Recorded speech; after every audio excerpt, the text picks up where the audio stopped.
श्री शिवाय नमस्तुभ्यम। हर हर महादेव। आप देख रहे हैं कि मेरे हाथ में क्या है। तो ये एक बड़ा सा कलश है और छोटा सा क्या कहते हैं इसको, कुल्हड़ है।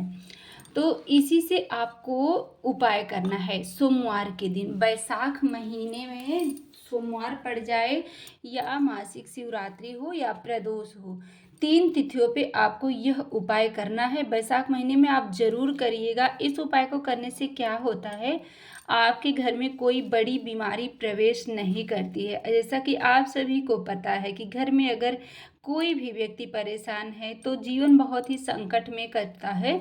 तो उससे छुटकारा पाने के लिए आप पहले से ही इस उपाय को करें। ऐसे कुछ जैसे त्योहार होते हैं, जैसे माता शीतला जी का जब पूजन किया जाता है तो रोग से मुक्ति के लिए किया जाता है। वैसे बैसाख महीने में जो यह जल का उपाय किया जाता है, ये भी आपको रोग से मुक्ति पाने के लिए ही करना चाहिए। तो इसे करने के लिए आप इस तरह से घड़ा ले लीजिएगा मिट्टी का। जब आप सोमवार के दिन कर रहे हो तो रविवार के दिन ही आपको रात्रि में यह उपाय कर लेना है। और जैसे आप प्रदोष के दिन कर रहे हैं तो द्वादशी पे आप इस उपाय को करिएगा रात्रि के समय, यानी कि एक दिन पहले ही आपको यह उपाय करना है। तो आप इस तरह से जो भी आपको मिल जाए, कुल्हड़ मिल जाए या दियली मिल जाए, जिसे मिट्टी की दियली कहा जाता है, उसे भी आप ले सकते हैं। तो इसमें आपको जल भरना है। इस तरह से आप जल भरकर रात्रि के समय आप इस जल को भरिएगा, तुरंत नहीं। और जल आपको कहाँ से लेना है, तो अपने घर के मटके से आप जल लीजिएगा और इस तरह से आपको रात्रि भर जल भर के रख देना है। आपके पास इतना छोटा सा है तो इसमें भी आप भर के रख सकते हैं। अब सुबह जब आप नहा धोकर स्वच्छ हो जाएं, सोमवार के दिन या प्रदोष के दिन या मासिक शिवरात्रि के दिन नहाने के बाद आप जैसे मंदिर जाते हैं ना, तो आप इस जल को लीजिएगा। और यदि मंदिर नहीं जा सकते तो घर के शिवलिंग पे यदि आप करना चाहते हैं तो भी आपको इसी तरह से करना है। अब जल का पात्र आप इस तरह से एक तांबे का पात्र लीजिएगा जिससे आप रोजाना जल चढ़ाते हैं। उसमें आपको इस जल को पलट देना है। जो आप मिट्टी के कलश में जल रखे हुए थे ना, इसी जल को आप इस जल में पलट दीजिएगा। पलटने के बाद आपको करना क्या है, आप इस जल को अपने सीधे हाथ में लीजिएगा इस तरह से। और आप अपने घर के, आपके घर में जितने भी सदस्य, छोटे बड़े बच्चे जितने लोग हैं, सबके हाथों का स्पर्श इस तरह से आपको सभी के हाथों को छुआ देना है। इस जल के पात्र पे छुआ करके आप इस जल को लेके चले जाएं भगवान शंकर जी के मंदिर में।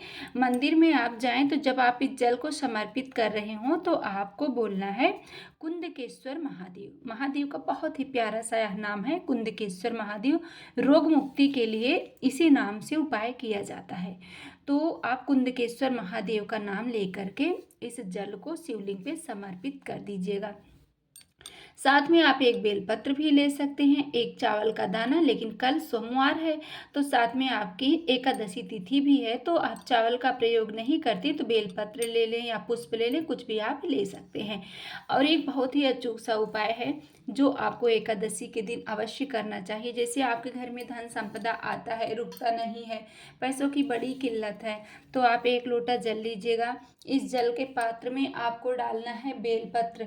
तो कितने बेलपत्र आप डालेंगे, तो 7 बेलपत्र आपको जल के पात्र में छोड़ देना है। और इस जल को आप लेके जाएं तो जल, जो नंदी जी का पैर उठा होता है मंदिर में, उनके पैरों में आपको जल समर्पित करना है। और जो बेलपत्र आप इसमें 7 बेलपत्र डाले हुए हैं, प्रत्येक बेलपत्र को उठा उठा के शिवलिंग पे आप अपनी कामना करते हुए रखें। और प्रदोष काल में आप दीपदान जरूर करें। इस तरह से यदि आप प्रत्येक सोमवार को नियम बना के कुछ पूजा पाठ करते हैं, उपाय करते हैं, तो आपको फलित जरूर होगा और आपका कार्य सिद्ध होगा, आपकी मनोकामना पूरी होगी। तो जो भी भाई बहन चैनल पे पहली बार आए हैं, आप चैनल को जरूर सब्सक्राइब करें। आप कमेंट नहीं करते हैं और ना ही आप बताते हैं कि आपको वीडियो हमारी अच्छी लगती है कि नहीं। हम आपको बहुत ही सरल तरीके से समझाने का प्रयास करते हैं। जो भी पंडित जी बताते हैं वही हम आपको बताने का प्रयास भी करते हैं। तो चैनल पे पहली बार आए हैं तो आप चैनल को जरूर सब्सक्राइब करें, वीडियो को ज़्यादा से ज़्यादा शेयर करें, कमेंट में आप हर हर महादेव जरूर लिखें और एक लाइक जरूर करिएगा। श्री शिवाय नमस्तुभ्यम।